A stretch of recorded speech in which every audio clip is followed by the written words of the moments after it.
নাইম ভাই, হায়ারের গিজার কিন্তু অলরেডি শেষ। অল্প কিছু প্রোডাকশন আমাদের কাছে আছে, আমরা অর্ডার করে রাখছিলাম, গিজার নাই। আমি আগেই বলেছিলাম কাস্টমারকে যে ভাই গিজার কিনে রাখুন, শীতকাল আসলে গিজার পাবেন না। সব শোরুমেই গিজারের স্টক প্রায় শেষের দিকে, আমাদেরও ঠিক একই অবস্থা, গিজার নাই।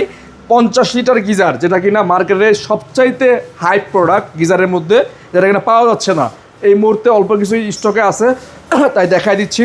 এটা হচ্ছে হায়ারের 50 লিটার গিজার, রেগুলার এমআরপি 15,800 টাকা, আমরা ডিসকাউন্ট করে এটা দিচ্ছি মাত্র 13,990 টাকায়। 13,990 টাকার সাথে ডেলিভারি ফিটিং সম্পূর্ণ ফ্রি। ডেলিভারি ফিটিং সম্পূর্ণ ফ্রি, সারা বাংলাদেশের যে কোনো জেলায়, যে কোনো প্রান্তে, যে কোনো জায়গায় দিতে পারবেন। আপনি ঘরে বসে হোম ডেলিভারি পাবেন। হোম ডেলিভারি মাত্র 500 টাকা আপনি বিকাশে বা কোনো মাধ্যমে আমাদেরকে অ্যাডভান্স করলে আপনার বাসায় আমাদের গিজারটা পৌঁছে যাবে, এবং যেদিন রিসিভ করেন তার পরদিন আমাদের টেকনিশিয়ান গিয়ে লাগাই দিয়ে আসবে। মাত্র 13,990 টাকায় 50 লিটারের হায়ারের গিজার। এই সুযোগটা সীমিত সময়ের জন্য, স্টক খুবই সীমিত, দ্রুত যোগাযোগ করুন, কারণ শীত কিন্তু যে অবস্থায় আছে, মানে গিজার ছাড়া চলা মুশকিল হয়ে যাচ্ছে।